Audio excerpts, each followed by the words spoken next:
Hello and welcome to Balancing Act Life and Struggles of a Teenage Girl, a mental health and wellness and semi unfiltered podcast made for teens by a teen. I'm your host, Morea, a 16-year-old girl from New York.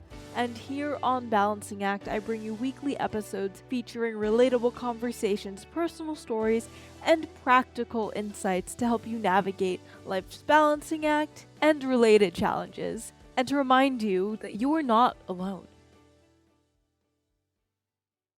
Hello, and welcome to this episode of Balancing Act Life and Struggles of a Teenage Girl. So, the end of 2024 is upon us, and it feels really weird. I mean, this year, I think, flew by, and it's crazy how fast it's come to an end and how much has changed in the world and then also in my own life in a year. This time last year, I was, in around the same place geographically, but so much has changed. This time last year, I was up to my shoulders in eating disorder recovery, and it's sometimes so hard to see the progress in my life, and then I look back and I'm like, oh wait, things have changed. I'm not seeing the doctor every week and doing this or that, and it feels good to know that I've made that progress. But to be honest, for me, the end of the year always feels so hard because it's like, well, another big chunk of time has just gone by, and have we accomplished everything we want to accomplish? I don't know. And then you look around and you see everyone posting on social media all the crazy things they accomplished in a year, how much has changed, how they've become unrecognizable, and you're like, well, did that happen to me? And if it didn't happen to you, you feel kind of bad, honestly. And I know it's hard for me, at least, seeing all these things online, because this year, for me at least, has really just been about finding my bearings again. Going through recovery for the third time around, and then just being like, okay, well, now what?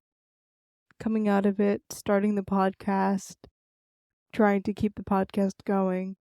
And so when I look back, I'm kind of upset with how I didn't accomplish everything I wanted to accomplish. I had all these crazy plans in my New Year's resolution. I was like, I want to do more yoga, I want to do this, and I want to do that. And then I'm hit with a back injury and I can't do any of that. And I'm like, I'm going to accomplish this and I'm going to get super this and that. And well, none of that really happened. And yes, I created this podcast, which wasn't even on my mind last year. So great. But I think at the end of last year, I was really upset. And at the beginning of this year, I was also kind of upset.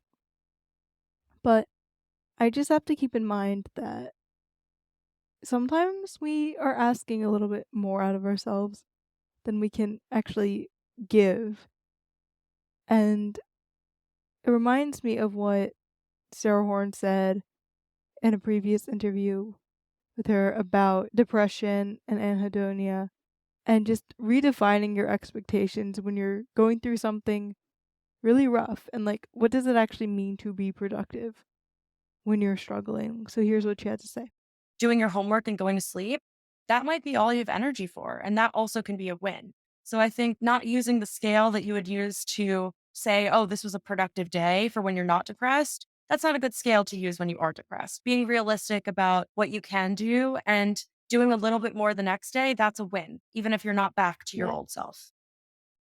I think that this is just so relevant, whether or not you're dealing with depression specifically, because the truth is, at any given moment, we only have so much to give. And we can't expect to give more than we have, because that would just be unrealistic. And we have to redefine our expectations to fit the situation. So maybe you spent more time laying around this year than you wanted. But what if that is exactly what you needed to get up the next day and keep going? So I think for myself and then for other people listening to this, it would be really helpful if there was a moment where you think you didn't accomplish what you wanted to accomplish, just kind of think about it and be like, am I being a little bit too critical of myself? Because we're not robots, and I have to constantly remind myself of that.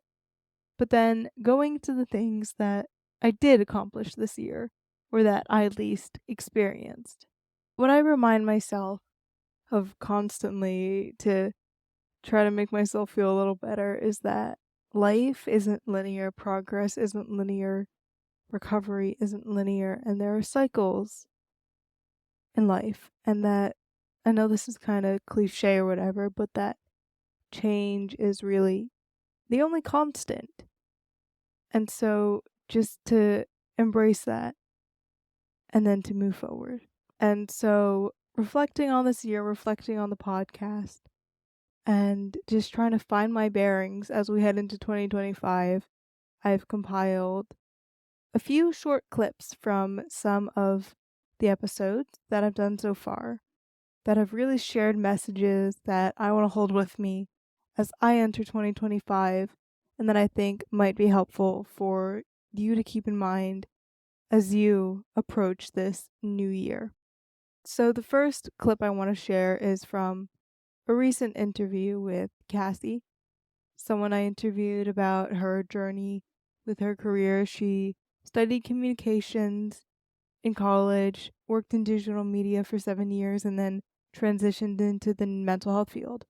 And so we talked a lot about trying to know what you want to do in life and how you never really know what you want to do, and how being open to change is really what is most valuable instead of trying to come up with some sort of perfect, well, some quote unquote perfect life plan and then trying to follow that. So here's what she has to say about change in high school. Life is so ever changing that it really takes time and perspective to sort of realize that the figured out goal is always a little bit elusive, right?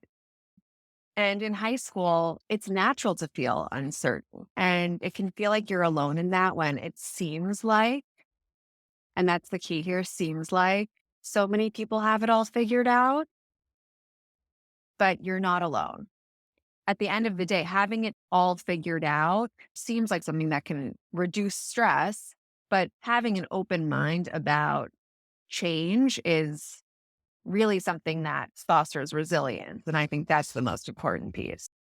And this has really stuck with me, especially what she says about how everyone seems to have it figured out. And it's really just a facade, right? Because at the end of the day, I think we're all human and we're all going through our own things. And so even those people who claim to have it all figured out and who have made so much progress apparently in 1 year, they're probably still figuring things out too. And I have to remind myself of that constantly. But I think it's also reassuring to know that I'm not the odd one out and that nobody's the odd one out for not having figured life out, because I don't know, this is getting a little philosophical, but isn't that what we're all doing? Aren't we all trying to figure out life and what it means to be human? Yeah. And so the second clip that I wanted to share is also about change and about struggle. So it's from Tiff Cook, who I interviewed about resilience and redefining what it means to struggle and then to get back up and keep going. So here's what she had to say. The best stuff is the worst stuff, and the worst stuff is the best stuff.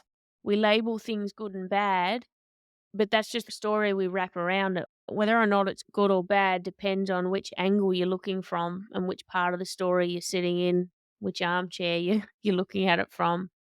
So I think being mindful when we judge or even talk about what's happening and what we're going through, we have these emotional reactions. Then we go, oh, this happened. It's really bad life. And it's not, because every time something really bad happened in my world that was unexpected, it was the biggest opportunity.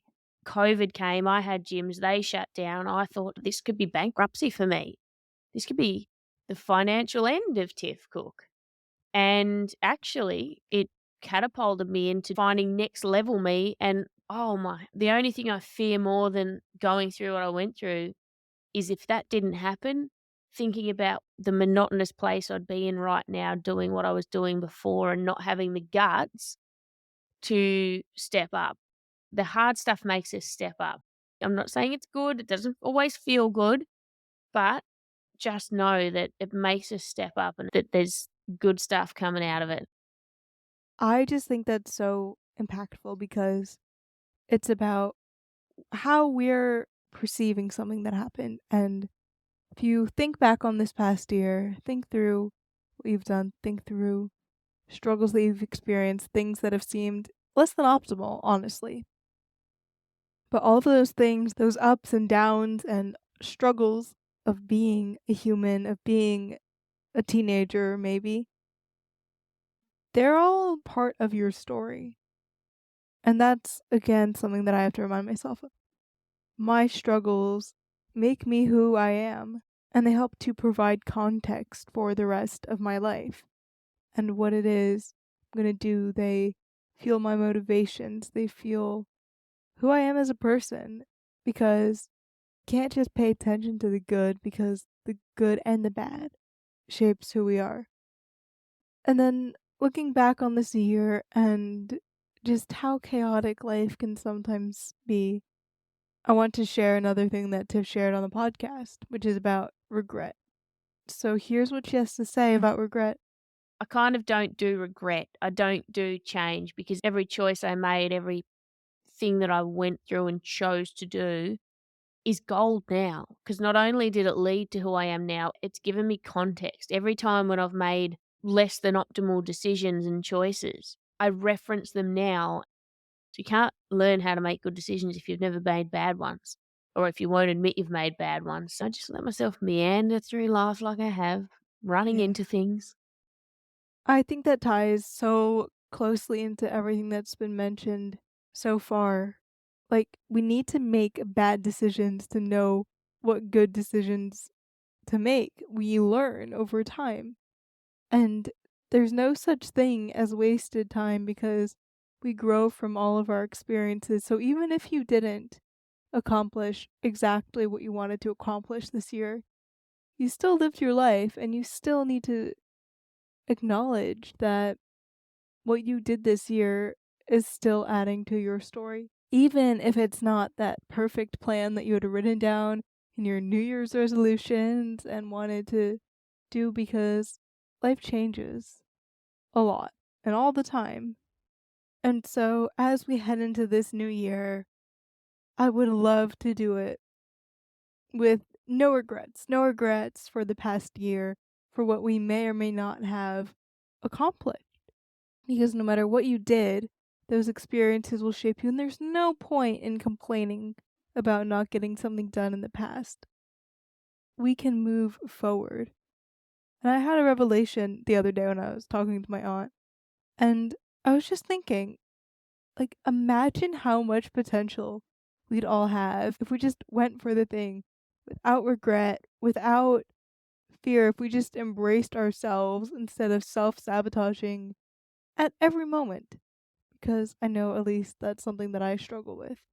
So for me, going to this new year, I just want to go into this new year with an open mind, not trying to control my environment, but just working with it, tuning into what I want, what I'm feeling, and just working with my environment and with my emotions instead of against it because we always try to control how we're feeling and it's not very helpful and it doesn't really work. So this year, I think I'm just gonna try to go with the flow and be a little bit more chill about it and let life be life. So I want you guys to all think about your New Year's resolutions, what you want out of this upcoming year. Think about what you're grateful for this year, what you accomplished this year, what you experienced, even if it wasn't ideal. And so I will see you in 2025. Thanks for listening to this episode of Balancing Act Life and Struggles of a Teenage Girl. If this episode resonated with you, or if you know someone it could help, please feel free to share it with your loved ones or on social media. You can find us on our Instagram at balancingact.podcast and on our website balancingact.life. So please consider checking those out and giving our Instagram a follow. If you want to support the podcast, please consider subscribing to the podcast or leaving us a hopefully good rating on whatever platform you're listening to this on, because that would really be invaluable. If you have any questions or comments about this episode, or if you want to suggest a topic or person for a future episode, please reach out to us through social media, our website, or email, which you can find linked below. Thanks again for taking the time to listen. I hope you have an amazing rest of your day, and remember, life's a balancing act, and sometimes you're gonna fall on your face. But you're not alone.